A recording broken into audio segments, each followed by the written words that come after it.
मानती हूं नागुज़ीर था। मैं कह रही हूं आपने जो ताखीर की, एंड में आके आपने कीमतें भी बढ़ाई हैं और 200 अरब का चूना भी अवाम को लगाया नेशनल किडनी को। 200 अरब ये आपकी नाअहली है। जो चूने की बात मत करें, चले नाअहली कह लें, आप नाअहली मत कहें। फिर क्या कहें? जब भी आप हुकूमत में आते हैं आप इस्तेहकाम देने की कोशिश करते, अजाफी बोझ नहीं डालते। हमने इसको मैनेज करने की कोशिश की। एक्सपेक्टेशन ये थी कि शायद प्राइसेस कम हो जाए, नहीं हुई, हमने बढ़ा दिया।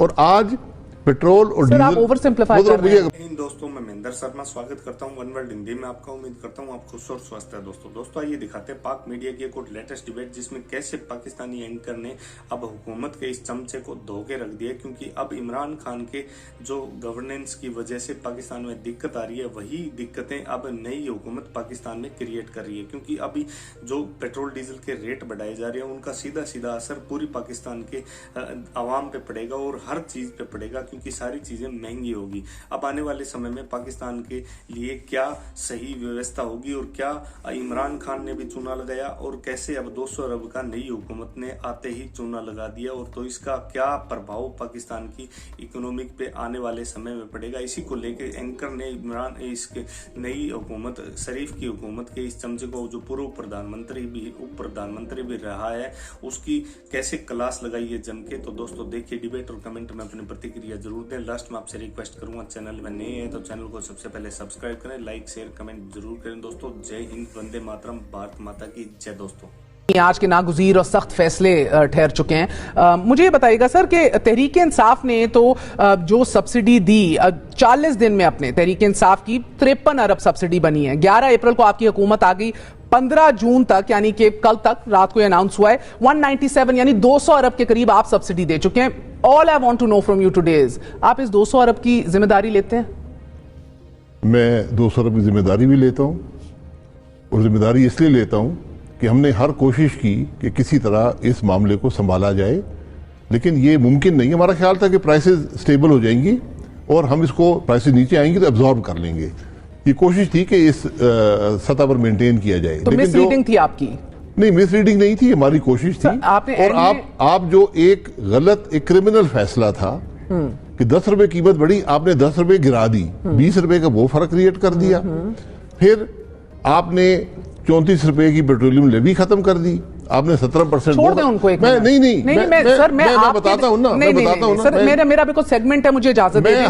मैं अपना हर फैसला कबूल करता हूं। 11 अप्रैल को आप लोग आए, शहबाज शरीफ साहब को, आप ये फैसला कर लें कि कीमत खरीद से कम आपने पेट्रोल बेचना या नहीं बेचना। सर मैंने आपसे सिर्फ एक बात करनी है कि जब शहबाज शरीफ साहब को 15 अप्रैल को पहला ओगरा की समरी आई, उन्होंने कहा नहीं करना। जी ठीक है, सुन लें। 1 मई को फिर आई, उन्होंने कहा नहीं करना। 15 मई को फिर आई, उन्होंने कहा नहीं करना। 28 मई को जाके ये बढ़ाया आपने पहली बार, और उसके बाद मैं तो मानती हूं नागुज़ीर था। मैं कह रही हूं आपने जो ताखीर की, एंड में आके आपने कीमतें भी बढ़ाई हैं और 200 अरब का चूना भी अवाम को लगाया नेशनल किडनी को। 200 अरब ये आपकी नाअहली है। जो चूने की बात मत करें। चले नाअहली कह लें, नाअहली मत कहें। फिर क्या कहें? जब भी आप हुकूमत में आते हैं आप इस्तेहकाम देने की कोशिश करते, अजाफी बोझ नहीं डालते। हमने इसको मैनेज करने की कोशिश की। एक्सपेक्टेशन ये थी कि शायद प्राइसेस कम हो जाए, नहीं हुई, हमने बढ़ा दिया। और आज पेट्रोल और डीजल, ओवर सिंप्लीफाई कर रहे हैं। बात कर रहे हैं, सिंप्लीफाइड है नहीं है। अगर आप कहते हैं कि तहरीक इंसाफ की गलती है कि LNG टाइम पे नहीं बुलाते थे और बार बार ताखीर करते थे और अरबों रुपए का हमें नुकसान होता था, आपने भी ताखीर करके हमें अरबों रुपए का नुकसान कराया है ना। किसी और को नहीं दी, पाकिस्तान के अवाम को दी है ना। क्या किसी को बाहर तो नहीं दी ना? क्या मतलब? ये जो 200 अरब है पाकिस्तान के अवाम को मिला है ना। 200 अरब का आपने नुकसान कर दिया ना। 200 अरब का नुकसान समझे, जो भी समझे। क्या समझूं, और नुकसान ही है। अब मेरी बात नहीं समझी ना। चले समझा। ये इसको आप सब्सिडी कहते थे ना, हम सब सब्सिडी है, सब्सिडी अवाम को जाती है ना। ये फैसला दुरुस्त नहीं था, ये कीमत गिराने का फैसला बिल्कुल गलत था। अगर हमने उसको सस्टेन किया तो इसलिए क्या कि शायद मैनेज हो जाए, वो मैनेजेबल नहीं था। मैं तो सिर्फ आपसे सुनना चाह रही हूं कि गलत था, and I agree with you. अब आप कहें हमने सस्टेन किया, हमने भी गलत किया, but you won't say that. मैं गलती उसको नहीं कहूंगा। हमें अगर ये मामला 30-32 अरब तक रहता तो हम इसको सस्टेन अच्छा, वो करें तो गलती है और सियासी फैसला आप करें तो गलती नहीं है। उसकी बुनियादी तौर पर फैसला गलत था, उसको आते ही रिवर्स कर देते ना। जब आपने एक फैसला कर दिया, हमने रिवर्स कर दिया ना। आते ही कर दिया सर। 200 अरब का हमें माफ कर दीजिए, बस यही बात है। मुझसे क्यों माफी मांग रहे हैं? 200 अरब का नुकसान करके किया ना आपने। IMF के साथ हम डिफॉल्ट नहीं किया, 200 अरब का मैंने नहीं किया। एक गलत फैसले को मैनेज, ये आप कह सकते हैं कि 1-2 हफ्ते पहले कर देते, आते ही कर देते, 1-2 हफ्ते पहले, 3 हफ्ते पहले, 4 हफ्ते पहले। उसको टाइम लगता है हुकूमत को मामलात को देखने में थोड़ा सा। अच्छा, अब देखिए, हुकूमत बात करना बड़ा आसान है, हुकूमत करना मुश्किल होता है। मगर आज यही लचक आप लोग इमरान खान को भी दिखाते ना, वो भी कहते हैं आते ही टाइम ले रहा था समझने के लिए। जो हमें सजा दे दी, हम तो बड़े बाकमाल लोग हैं। आप सजा दे लेना, ये सजा दे दे, ये भी क्रेडिट दे दे कि हमने बड़ा पॉलिटिकल कैपिटल जलाकर ये फैसले किए हैं। ये मुश्किल, ये नामुमकिन फैसले हैं। मुझे बस ये समझ आती है बासी साहब, आप लोग हमसे क्या चाहते हैं? IMF से असद उमर ने या तहरीक इंसाफ ने 9 माह लेट मुआहिदा किया, हमने चीर फाड़ के रख दिया। आप लोगों ने इधर ताखीर की, आप कहते हैं हमसे कुछ ना कहो। मोहतरमा क्या चाहती हो? मैंने 266 अरब बचाया। हाँ, मैंने 266 अरब बचाया। किधर बचाया है? इमरान खान ने जो फैसला किया था उसकी कीमत 466 अरब थी। सर उसने तो जून तक फ्रीज किया था ना। मोहतरमा, आप भी जून तक ही ले आए। मैं आपको रिकॉर्ड में दिखा देता हूं। हुकूमत, फाइनेंस मिनिस्टर ने कहा 466 अरब लगेंगे, ठीक है।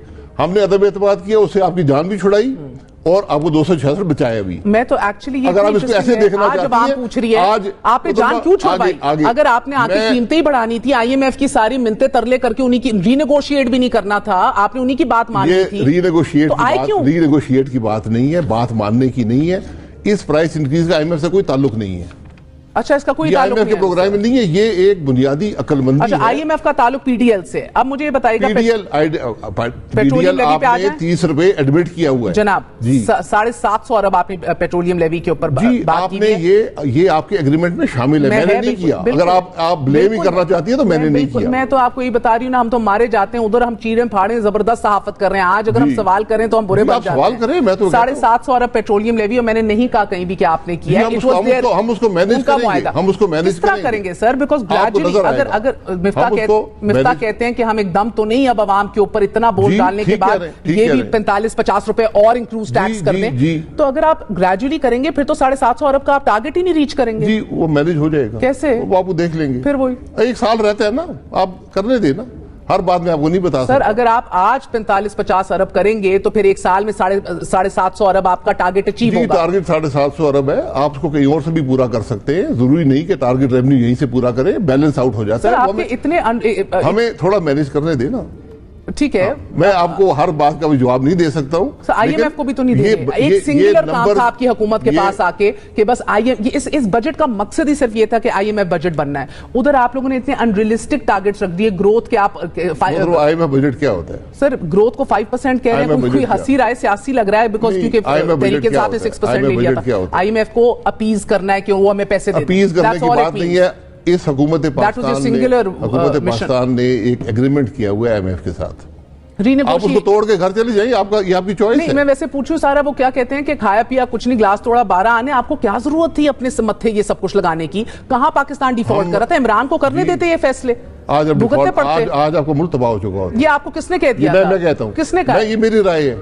आपकी एक बंदे मैंने जो देखा है जिस आदमी पर सर्वे हुआ, किसी एजेंसी ने आपको कहा, जो आदमी IMF से मायदा करके 2 हफ्ते बाद ना सिर्फ उसको तोड़ दे, बल्कि पेट्रोल $25 मिलियन, आराम से सुन लें, $25 मिलियन पेट्रोल पंप पे बांट रहा है। मिफ्ता आज भी कह रहे हैं हम डिफॉल्ट कर रहे हैं, फर्क क्या पड़ा? कोई नहीं डिफॉल्ट कर रहा। तो मिफ्ता साहब गलत कह रहे हैं। $25 मिलियन मरियम नवाज भी कह रही है, वो भी गलत कह रही है। कोई डिफॉल्ट की बात नहीं।